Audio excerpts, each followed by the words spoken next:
नमस्कार, मैं हूं आपके साथ अनुष्का और आप देख रहे हैं न्यूज समाचार जनता की आवाज। आइए रुख करते हैं आज की खास खबरों की ओर। होते समुद्र तट जलवायु परिवर्तन से लड़ने के लिए प्रकृति केंद्रित विकास योजना आवश्यक। अक्षिता आशीष। तो आइए देखते हैं जिला ब्यूरो चीफ मुकेश कुमार रावत की खास रिपोर्ट। जलवायु परिवर्तन और अनियंत्रित विकास के कारण भारत की 7,500 किलोमीटर लंबी तटीय रेखा तेजी से क्षरण का शिकार हो रही है।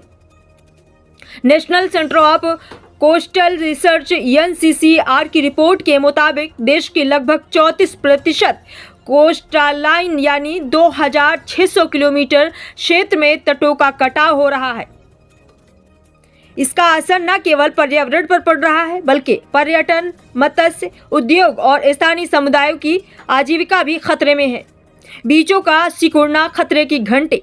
गुजरात, महाराष्ट्र, गोवा, कर्नाटक, केरल, तमिलनाडु, आंध्र प्रदेश, उड़ीसा और पश्चिम बंगाल के तटों पर स्थित कई प्रसिद्ध बीच अब धीरे धीरे गायब हो रहे हैं। जहां पहले सुनहरी रेत पर्यटकों को आकर्षित करती थी, वहां अब कंक्रीट और बड़े बड़े रॉक स्ट्रक्चर लगाए जा रहे हैं ताकि तटीय भूमि का क्षरण रोका जा सके। विशेषज्ञों के अनुसार पिछले 20 वर्षों में भारत 235 वर्ग किलोमीटर भूमि गंवा चुका है, जो कि नागपुर शहर के बराबर क्षेत्रफल है। सबसे चिंताजनक बात यह है कि तटीय क्षरण की वजह से भारत के अंतरिक्ष अनुसंधान केंद्र श्रीहरिकोटा स्पेस सेंटर पर भी जलमग्न होने का खतरा बढ़ गया है, जिससे इसरो के अभियानों को गंभीर चुनौती मिल सकती है। विकास की आड़ में प्रकृति का शोषण, जलवायु परिवर्तन और समुद्री जल स्तर में वृद्धि के अलावा सरकार की नीतियों और बेलगाम निर्माण कार्यों ने भी इस संकट को बढ़ावा दिया है। कुछ प्रमुख कारणों में शामिल हैं: नदियों पर बढ़ते बांध बड़े पैमाने पर बनाए जा रहे हैं। बांध नदियों के प्राकृतिक प्रवाह को बाधित कर रहे हैं, जिससे समुद्र तक रेत और गाद नहीं पहुंच पा रही है। नतीजतन समुद्र किनारे का पारिस्थितिकी तंत्र कमजोर हो रहा है। अनियंत्रित कंस्ट्रक्शन, समुद्र किनारे हो रहे अवैज्ञानिक और अव्यवस्थित निर्माण कार्यों के कारण तटीय भूभाग का संतुलन बिगड़ रहा है। जलवायु परिवर्तन और समुद्री तूफान, बढ़ती वैश्विक गर्मी के कारण समुद्री जल स्तर तेजी से बढ़ रहा है और समुद्री तूफानों की आवृत्ति भी बढ़ गई है, जो कि तटीय कटाव को तेज कर रही है। रेत खनन और अवैध निर्माण। बता दें, तटीय रेत का अनियंत्रित दोहन और अनाधिकृत निर्माण कार्य भी समुद्री किनारों के नुकसान का बड़ा कारण है। सरकार और समाज की भूमिका। बता दें, भारत में बीचों और तटीय इलाकों को बचाने के लिए सरकार और स्थानीय समुदायों को मिलकर काम करने की जरूरत है।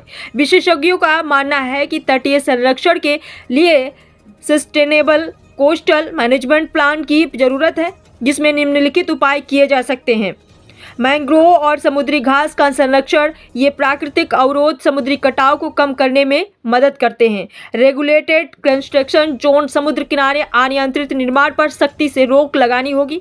नदी और समुद्री पारिस्थितिकी का पुनर्संतुलन। बांधों की संख्या नियंत्रित करनी होगी और नदियों के प्राकृतिक प्रवाह को बनाए रखने के लिए उपाय करने होंगे।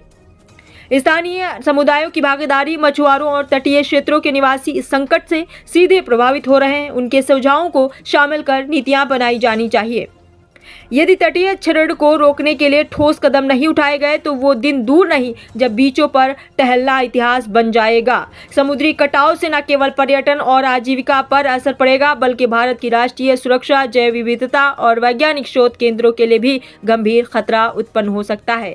ये समय है कि सरकार, वैज्ञानिक संस्थान और आम जनता मिलकर इस संकट का समाधान निकाले, ताकि भविष्य की पीढ़ियों को एक संतुलित और सुरक्षित समुद्री तट मिल सके।